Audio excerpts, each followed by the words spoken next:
Hello and welcome to part 11 of Let's Play's Disco Elysium. So we actually managed to find out police notes last time. What are we thinking? What's this? We're getting reports of normal, reasonable, temperate political opinions somewhere in Martinez. This is because I keep saying none of the above to political stuff, isn't it? It's also about that, but it's also more. Perhaps it's the hangover, perhaps it's a temporary surge in serotonin, but something tells you it's time to become a citizen of the kingdom of conscience. First, where is this kingdom of conscience? It is not a place, it is a moment in time that can only arise in the right circumstances. In all of human history, it's only been achieved a handful of times. How do you bring about these circumstances? Incrementally. History's greatest catastrophes have been brought about by people trying to make the world a better place too quickly. That's the genius of Dolores Day. She recognized that progress is meaningless if its gains are lost because of instability. Real lasting change can only come about gradually, increment by increment. But what about all the things that are wrong now? Tisk tisk. Just because you live in the present doesn't mean you have the right to place your needs above the needs of the future. You may never live to see the kingdom of conscience. Your children may not, even your grandchildren may not. But that's no excuse not to keep working. What rationality? What benevolence? Wait, is this kingdom of conscience really about doing things or just preserving the status quo? Do you believe the status quo is preferable to chaos and bloodshed? Yes. There you have it. Sometimes holding the line is progress. Okay, but what's the kingdom of conscience actually like? The kingdom is difficult to comprehend and even more difficult to describe. Partly because humanity will need to discard many of the categories that define and limit it today. The kingdom of conscience is post-capitalist, post-national. It's also post-industrial, post-ideological, and even post-sexual.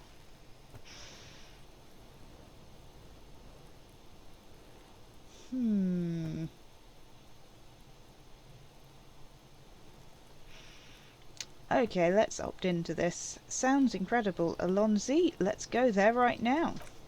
Slow down, Mr. Reasonable. Did you miss the part about compromising and taking things slow? Oh, right, then let's get there eventually. That's right. Remember, real democracy is just around the corner for Revocol. When that real democracy kicks in, a long time from now, we are going to be so much happier.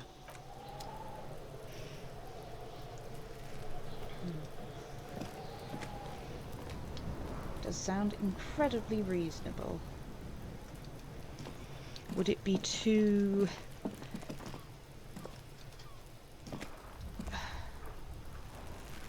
much to try and get this body down? Let's talk about getting him down again.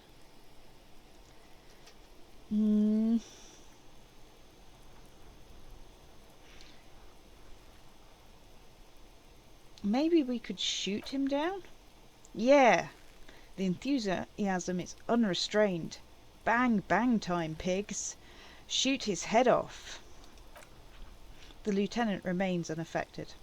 How? Where the buckle ties the rope to the branch, that's a good point to aim. There, the buckle holds the belt together. Where? Kim asks. He corrects his glasses.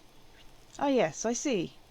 If the shot hits that there, might be a chance to release the belt. Yeah, now we're talking, says Kuno. Entertain the Kuno with some shit. They'll miss. The pigs will miss Kuno. The lieutenant is undecided. On one hand, he wants to shoot some gun. On the other, it's an awfully stupid idea. Wait, let me try. The man's brow is furrowed. He appears too deep in concentration to even notice what you said.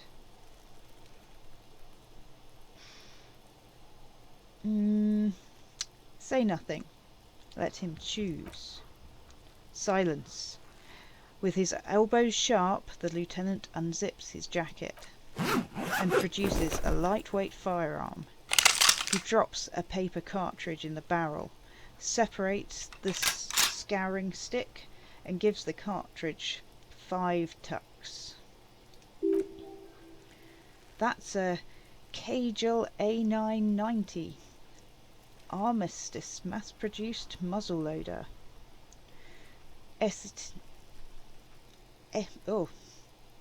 Aesthetic, frugal, one of the most common firearms in the world. Kim steps back and assumes the phallostess position, taking aim. The corner of his eye twitches. His finger is on the trigger. Easy does it, partner. He's gonna fucking meh. The kid's voice is drowned in a shrill blast that echoes off the walls of the surrounding tenements. A cloud of smoke slowly parts in the air as the lieutenant steps back and says to himself, "God damn it." He feels bad about it. About his eyes mostly. Just having bad eyesight, probably from a young age. Whatever you do, do not console him. Fucking idiot. Asshole. Kuno could have hit it easy, but then Kuno's not fucking handicapped, is he?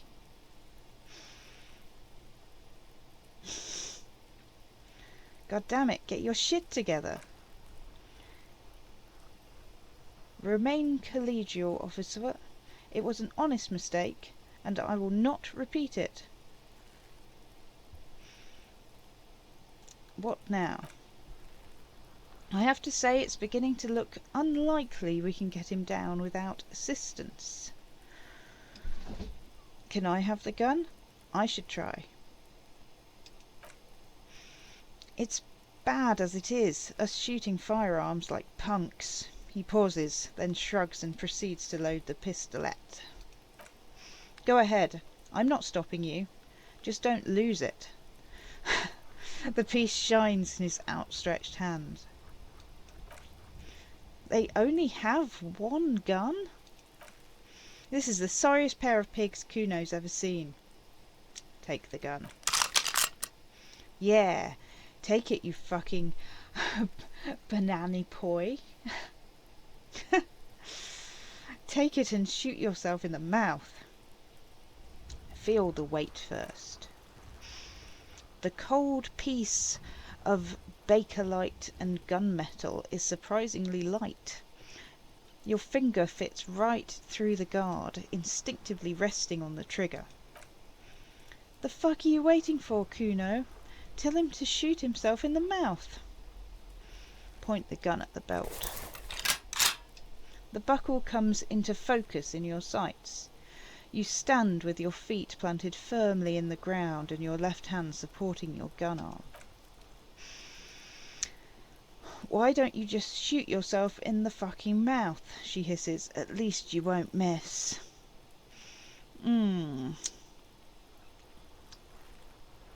Say, shut up. Or what, you gonna fuck me? Her voice is almost a whisper now. You wanna fuck me, pig?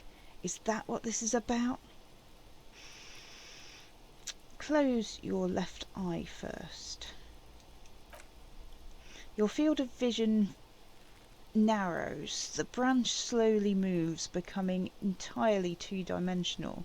The metal buckle glimmers, catching the evening light as the corpse slowly rotates. The slow movement of the branch in the wind and your shoulders directing the gun sync up, dancing hypnotically. As you wait, your breathing slows down. Some mosquito-like organism buzzes in your peripheral. Look, he's crying. You gonna cry now? Fucking a fagari? Oh, some of these words are challenging. Right, so we're concentrating. We're not very good at this. Let's see how it goes. Come on. Whoa! The buckle explodes into tiny pieces, coming loose with a whir. With your hand numb from the recoil, you look at the body slumped down. For a moment the man appears to kneel in front of you, looking straight at you, helpless, trapped within himself. Who killed you? Communism. Then the rigour in his muscles gives up, and he smashes sideways into the spring mud, letting out a horrid stench.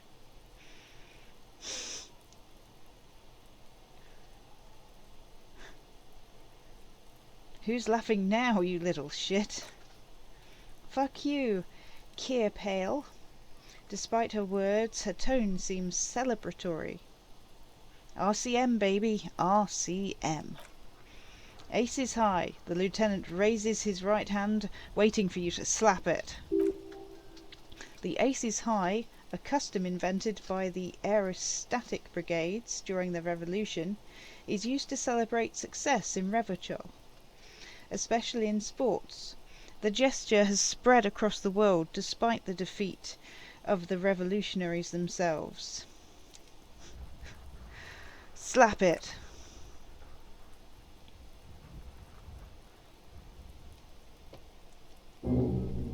The lieutenant takes a little hop to perform the customary salutation. Your palm hurts from the slap. It's precise and down to the point. I knew these guys were faggots, Kuno says, his voice is deeply approving. Yeah, we're faggots. Got a problem with that?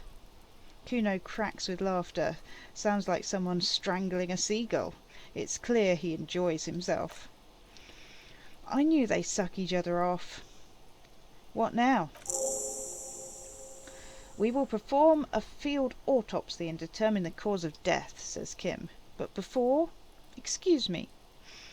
He needs to turn away from the corpse. It looks like I feel like taking a break from the stench. I'm sorry to interrupt the jubilations here. Just a little breather before we do the autopsy. Wait, a field autopsy? Yes. He covers his nose. The 4 phases of a murder scene. 1, investigation of the scene. I can't say I'm fully satisfied with that part. We should search for prints before, maybe. He points to the spring mud around you. 2, initial examination of the victim. We were exhaustive in our efforts there. Good job. 3, field autopsy. This will not be pleasant or easy, and it will have to be performed on the scene. The fuck are they on about? Cop's gonna cut his shit up next. 4 and final, transport of the coroner's case to the district morgue. I'll do that. The lieutenant stops. Good. He stinks. Or even, God, he stinks. Don't we have someone else to do the autopsy, like a doctor? No, you and I are detectives. The honorary rank of detective signifies our ability to handle the entire incident chain, from crime scene to autopsy to cleanup. We do it all. Honorary rank? An honor and a burden attached to your rank. Mine is Lieutenant Detective, unfortunately. I can't tell you how tired I am of this corpse. I don't think I'm a detective. With shooting like that, of course you are. Your station would not have assigned you to this case otherwise. All right, give him back the gun. In the meanwhile, we should try to interview Everett Clare, the leader of the Union. Harbour property was clearly used in the hanging. He points to the belt. The harbour just east of here. Getting in might prove a challenge, though. I would also suggest we interview Joyce, the Wild Pines representative. But we've already done that, so good for us. One down, one to go. Is this the famous list of initial interviews? Yes, he nods slowly. And those were the interviewees. Let's go. Wow. He's quite pleased with us at this stage. Let's try not to muck it up. The rotting man lies on his side, with his eyes looking straight through you. The belt is still around his neck. His body is supine and open to intrusion by autopsy. The lieutenant adjusts his glasses and takes a deep breath. First, what exactly is a field autopsy? Come on, officer. He pulls on a pair of latex gloves. You know what a field autopsy is. You've done 100 of them. What you do know is, at 89 kilometres, the dormant shield volcano Corpus Mundi is the world's highest summit. And the failure of the 38 single Épuis de Sang to crack the top 20 was the death knell of disco. But what a field autopsy is? You have no idea. Why don't you know? What use are you? You must have me confused for a copopedia. Who's the copopedia? I mean, I need to talk to him. You, sir, you are the copopedia.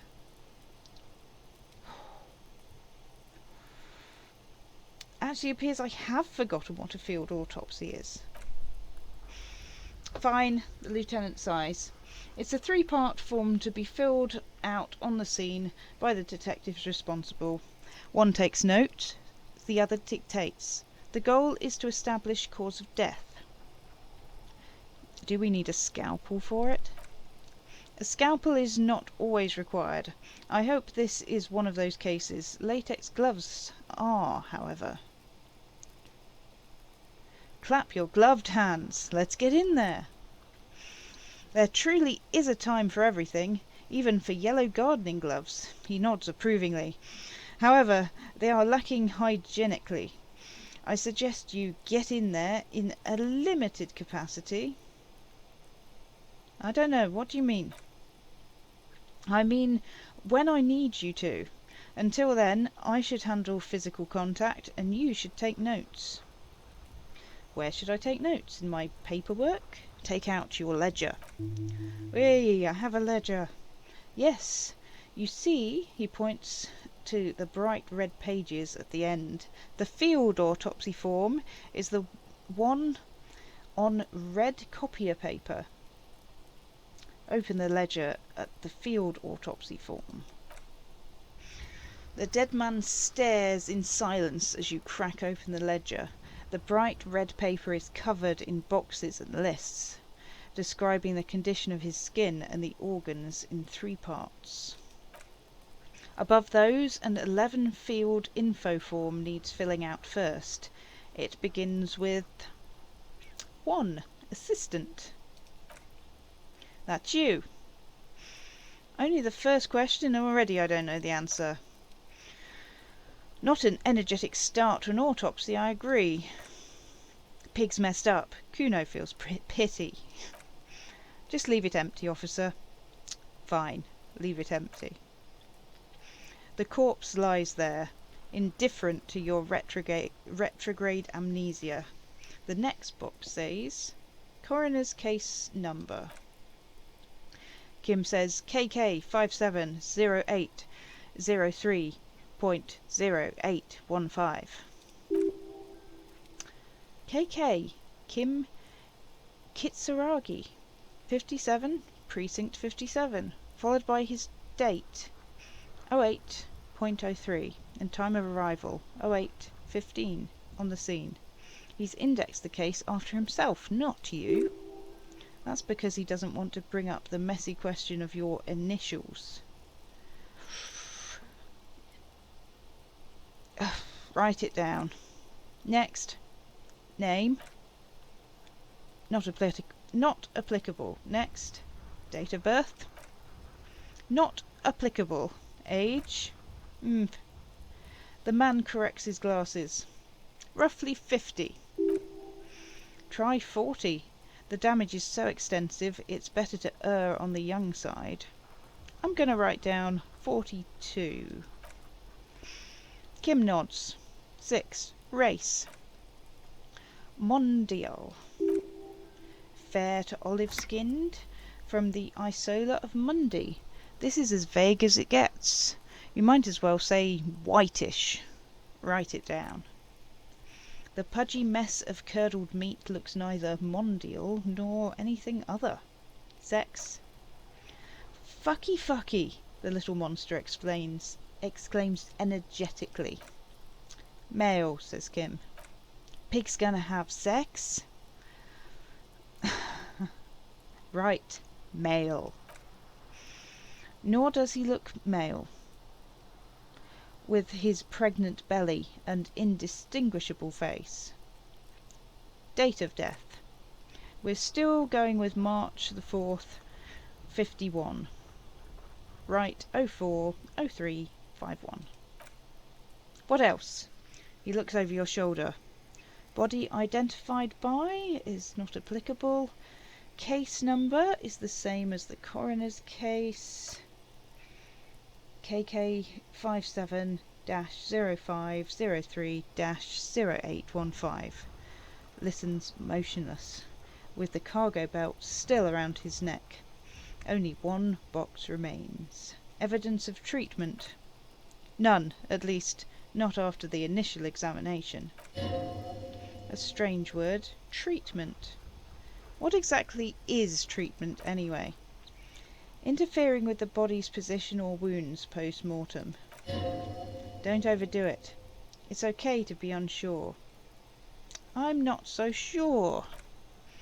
A silent nod. The lieutenant places his gloved hand on the corpse's chest, as if in preparation. Your central nervous system recognizes this gesture. It's the stations of the breath. Ecclesiastic, religious in nature. A holdout from pre-DeLorean burial rites. DeLorean? It takes him 2 seconds to perform. Then, somewhere in Jamrock North, a small woodshed behind Rosenkrantz Row, Lieutenant Nick Fauerbach puts his hand to the chest of a small corpse, no larger than a monkey. It's raining outside. Light drizzle. There is darkness in the shed. Elsewhere yet, an obese female sits in a wicker chair, her silhouette ball-like against the window. Outside, Grand Curon. The day is turning dim for Sergeant Mac Torson. Hand extended, he approaches to make sure she is dead, more than anything else. And so, all across Jamrock, Coal City, GRIH, 42 deceased persons found today, 42 stations of breath. We should start post-mortem, says Kim. Turn the page. The corpse cannot feel Kim's hand on his chest. It no longer meaningfully interacts with its surroundings. A thicket of boxes and lists on the red copier paper tries to answer why. So, if we leveled up Island Empire, we could potentially get another check on this.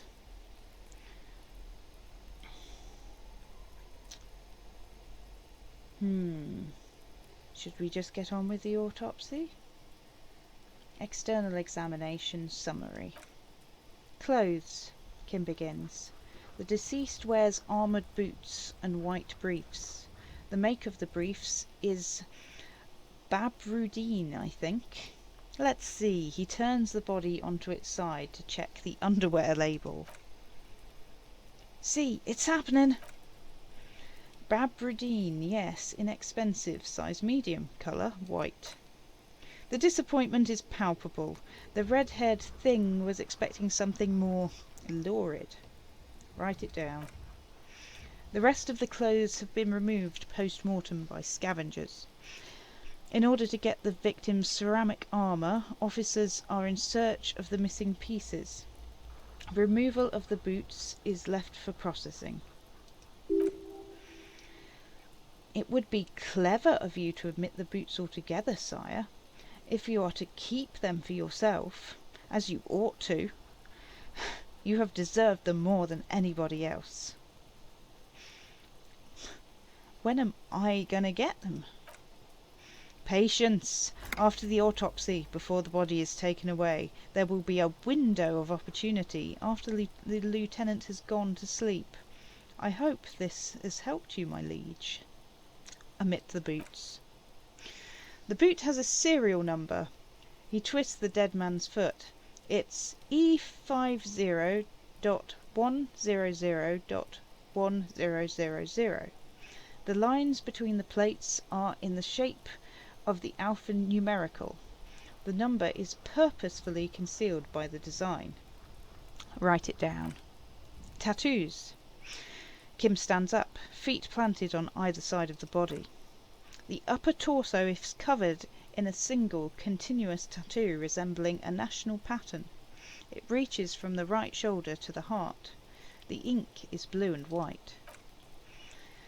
The assistant has a colour photograph of the markings to be added to the case files as document A1. The photo is taken on the scene using a Trigat Mini. Write it down. The deceased has a belt for airlifting cargo around his neck, tied with a hangman's knot. Colour yellow. Length 3 meters. There is a buckle on the other end. Write it down. He produces a measuring tape, well nourished, athletically built, measuring 1.80 meters. Generally consistent with age 42. Preservation is good. Ambient temperature below freezing. Write it down. Body hair is light brown. Distribution is consistent with age. He kneels in to get a better look. The deceased had male pattern baldness. Hair is combed back, short. Write it down. Short, light brown, male pattern baldness. Lividity is consistent with hanging. The head is congested. Contusions are present on the head, chest and thighs. Consistent with stones thrown post-mortem. Low velocity. Fucking low velocity?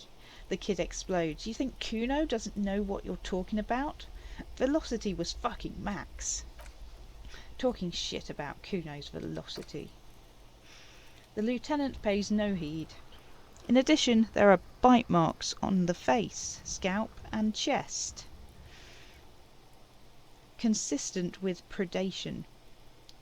Write down. Ligature mark.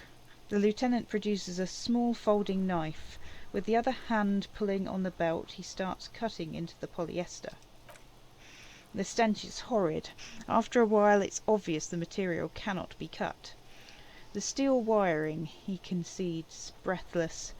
There's too much of it. We need to remove the belt so we can get to the ligature mark.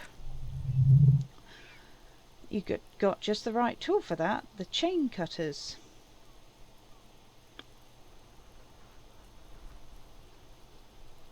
Good thing we got these chain cutters. Pull out the rubber-gripped chain cutters. Always good to think ahead. Now, Kim points to the rope squeezing the dead man's neck. We need to cut the belt to see the ligature mark below, carefully, with as much precision as you can. See? My pig is gonna fuck his head off. No, he ain't. C looks blasé. Your pig's a boring fuck.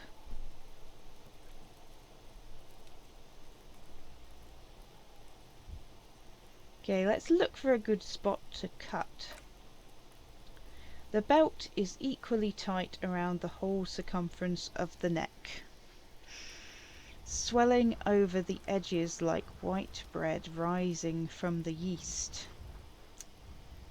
Ah dear, we could have been done with wearing better clothes for this. Shame we can't, well, stop and get changed mid-autopsy, really, isn't it? Well, let's give it a go. This check cannot be retried. I don't see much choice, though. You jam the cutters right under the knot. That seems like a smart idea. Yeah, somewhere there. Already they're buried deep in the man's flesh. Then you rotate them to get a better hold. Then... Ooh. Rotate some more. Really, really bad smell is coming from there now, and some kind of cracking sound. Fuckity fuck. The lieutenant looks by, somewhat worried as you summon power words to your aid. Enough, cut some. Yeah, fuck him. Fuck that Figari. Corpse fucking time. Told you my pig was hardcore. Kim steps in and takes the chain cutters from you. I should have a go before... I think I have a strategy. Let him work. He sinks the cutters into the knot, preparing to perform the cuts, with his elbow to his knee for precision. Snap! The knot is slashed. Another cut and the belt falls apart like a flower bouquet, revealing the dead man's neck, and the dark red ligature mark around it. Here. Kim hands you the chain cutters back and then kneels closer to the body, running his finger along the dark red groove, until he comes to a gap. The rope rises at a point, he says, leaving a gap in the ligature mark. The suspension point is in the back of the neck, on the nape. Hemorrhaging is observed on the skin above and below the ligature mark. The mark is well pronounced, consistent with a drop from 1 or 1.5 meters. Write it down. Chest is intact. He presses down on it. Normal contour. Abdomen is protuberant. Pelvis intact. Genitalia. He pulls down the man's underpants. Now, it's gonna happen. See? I fucking knew it. This is clearly what they've been waiting for. Ever since the autopsy began, the lieutenant is trying to make it as boring as possible. Genitalia is male and unremarkable. No evidence of injury.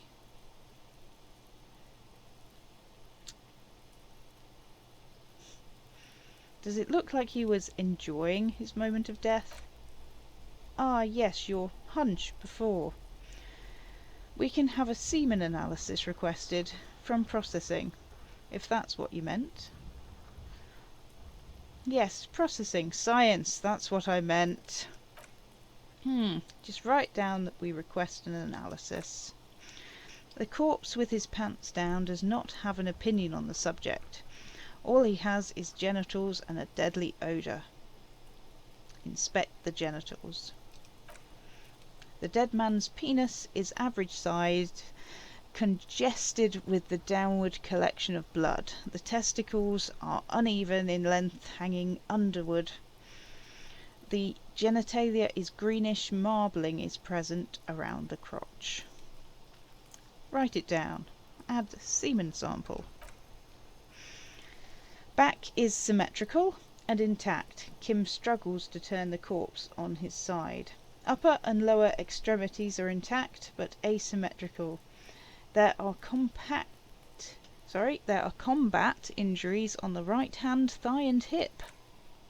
In addition, I see smaller residual scars, too numerous to count, covering about 30% of his skin.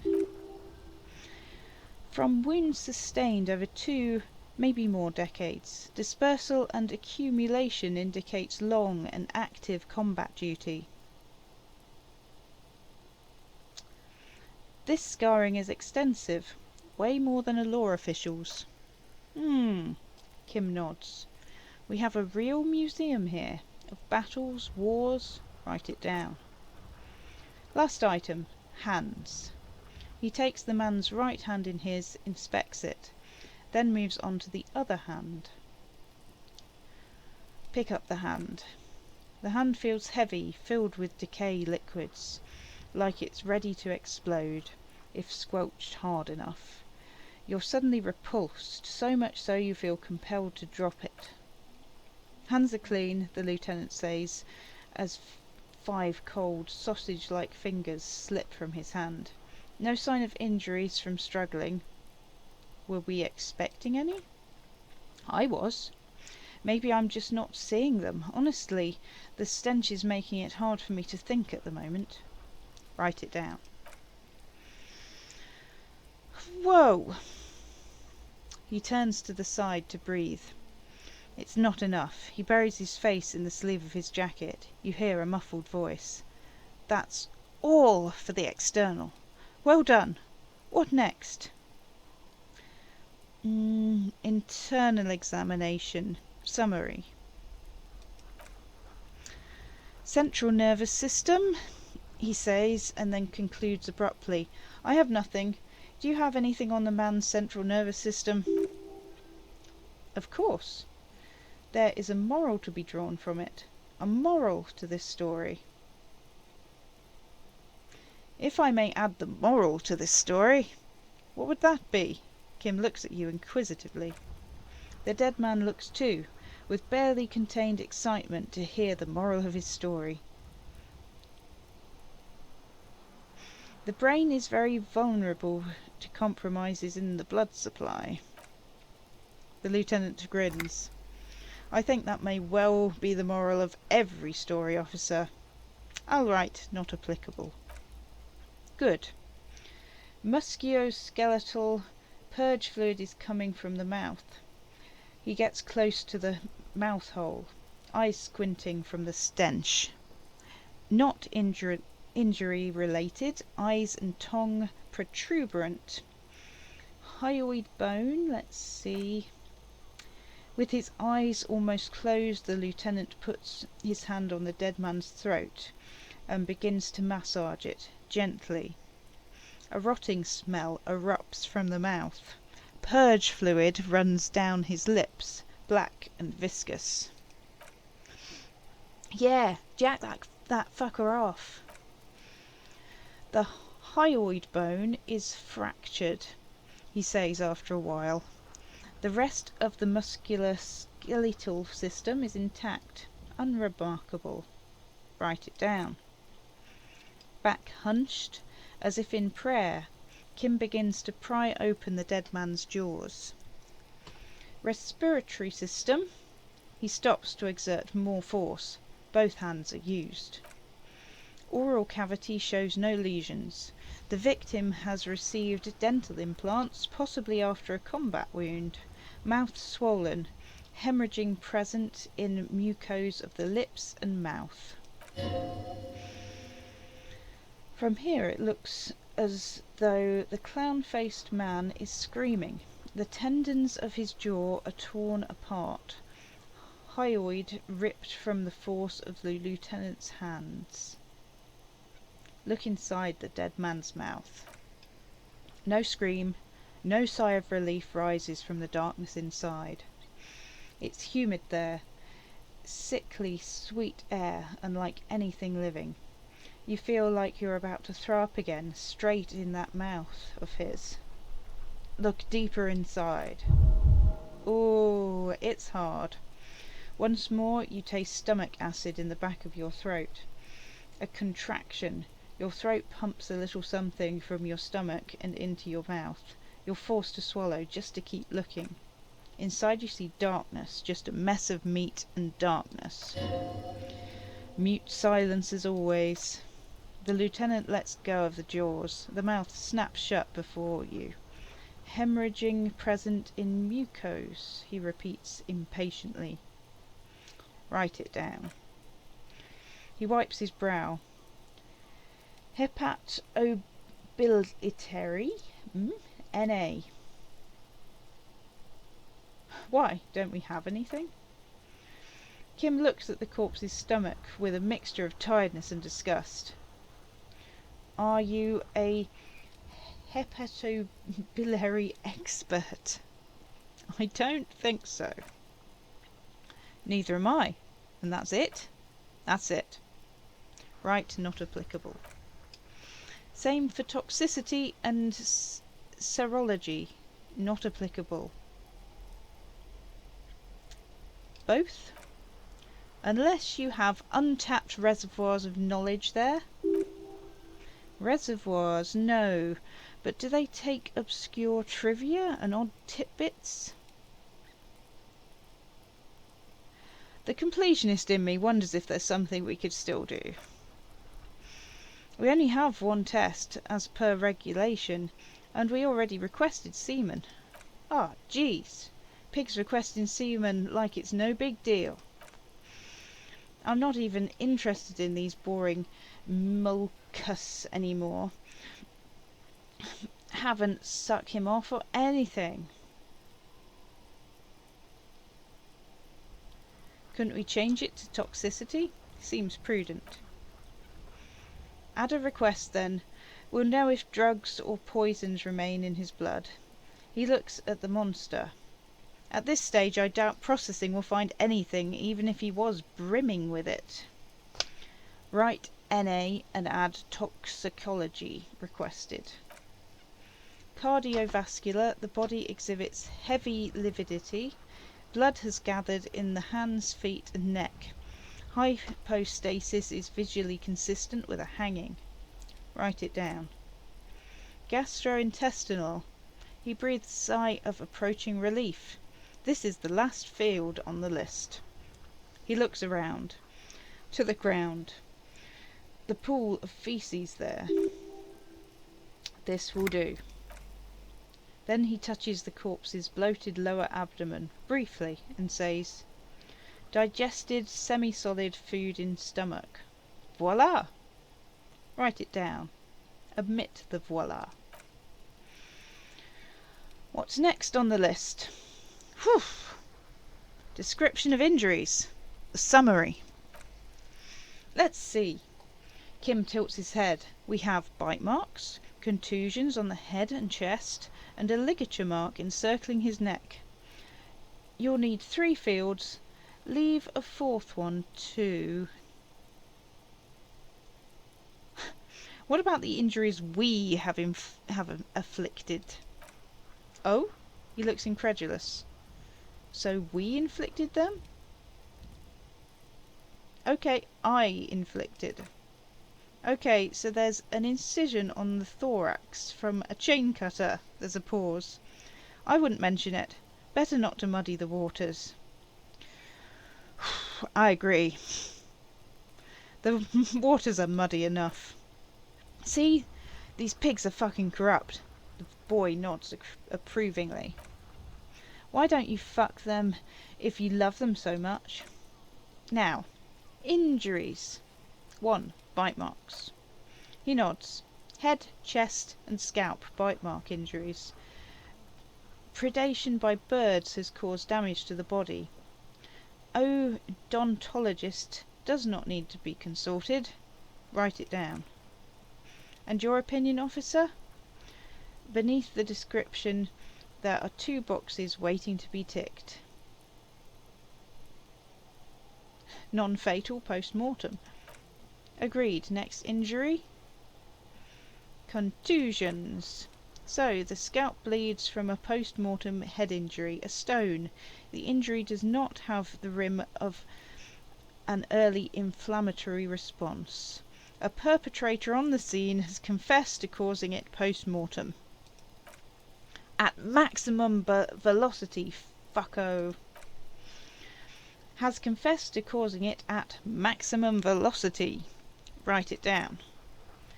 Coagulated blood sticks to his scalp and chest, where the countless stones have hit the dead man. Beneath the description of injury, 2 boxes. Non-fatal. Post-mortem. Right, next. Ligature mark. Or shall we ask what the 4th injury field is for? Nothing, just in case. Okay, so ligature mark. A dark, red abraded ligature mark encircling the neck, with a gap on the nape measuring, let's say, 7 centimetres. The hyoid bone is fractured, the cervical column intact. I see hemorrhaging on the skin above and below the ligature mark. Depth of the mark, 1 centimetre. No signs of clawing on the neck. Write it down. Below the note, 2 customary boxes waiting to be ticked. The man's head jerks to the side, awaiting your judgment. The ring around his neck is visible. Opinion, fatal injury. That's it. Kim cracks an uneasy smile. We have established cause of death. It's not much, and it leaves much to be questioned, but it's a start. Okay, he produces a small black plastic roll from his jacket, a body bag. Let's wrap this up. I pronounce this field autopsy over. How did it go?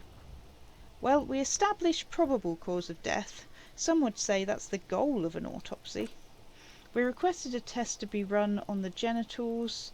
That was de rigueur. The results should arrive in a couple of weeks, if we're lucky. I would not hold my breath. What else? We were thorough with the lists of injuries too. We described them in detail. What is there to say? Given the circumstances, it was a professional field autopsy. What now? I need a copy of that autopsy form. Then I'll drive him to Faubourg. Rip out a copy of the autopsy pages. For processing. He looks at the dead man one more time, then at the slip of red paper in his hand, then at the corpse again. He's thinking, did I miss something?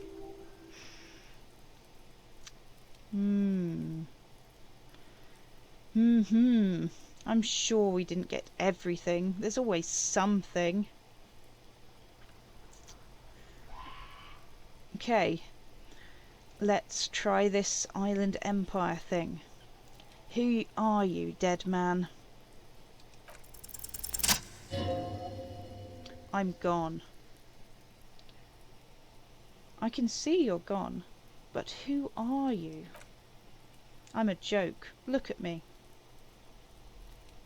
You are now, but who were you when you were alive? A killer. A motherfucker and a killer. I have another question for you.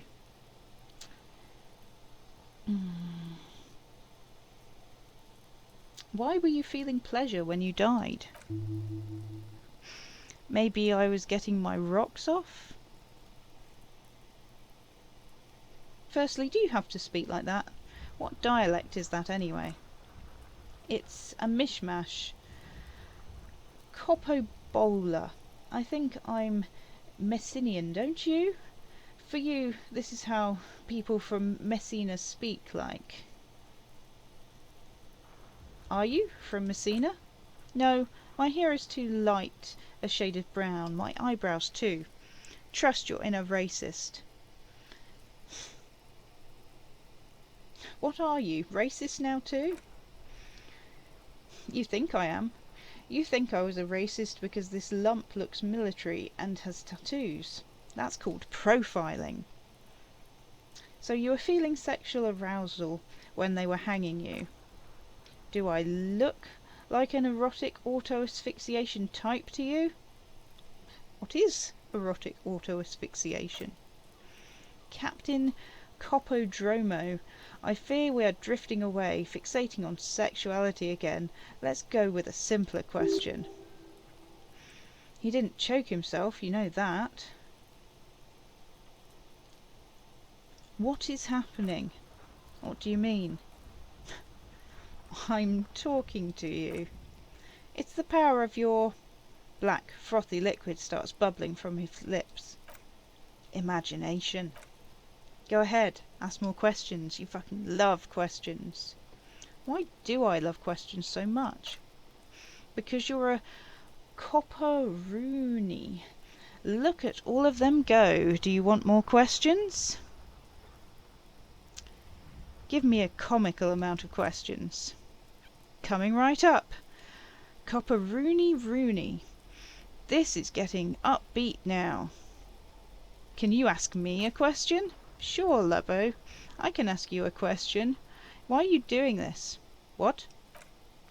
Looking at my face, motionless, looking into my eyes, standing here. Why are you investigating my murder?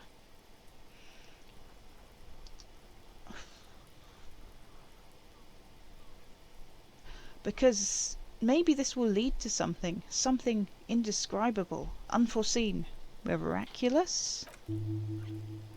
Ha! The clown lips on the corpse appear to smile. Is my name Rooney? Fuck no, you're no Rooney. I do strike myself as a Rooney. No, you don't, but between you and me, your name is probably Harry. I feel like I've forgotten something terrible. Because you have. K. Who killed you? Love did me in, Brother Coppo. It was love all along. Which was it that killed you, love or communism? Huh? You said love killed you, but when you fell down you said it was communism. You're misquoting me, Rooney.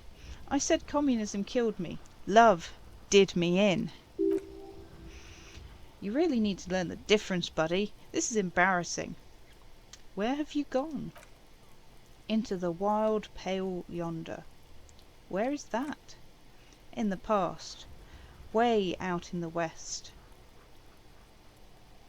Okay, enough.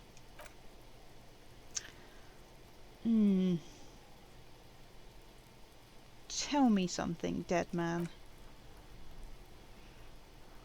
Doesn't seem anything more to tell. We could try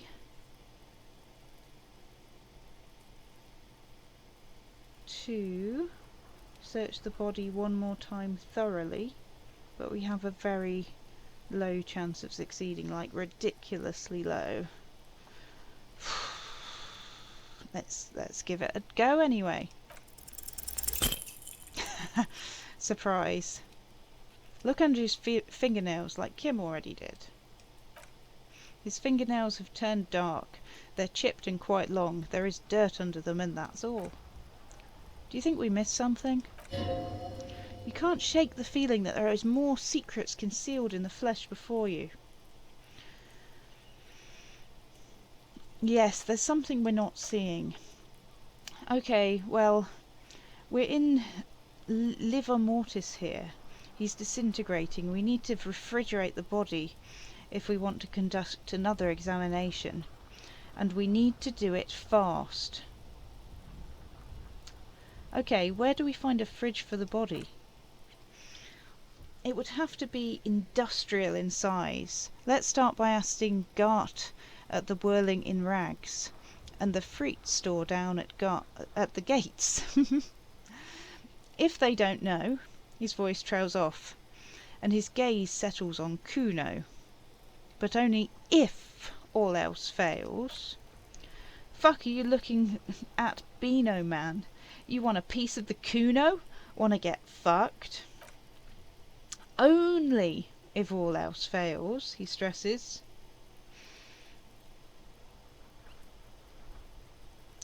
Let's hurry then.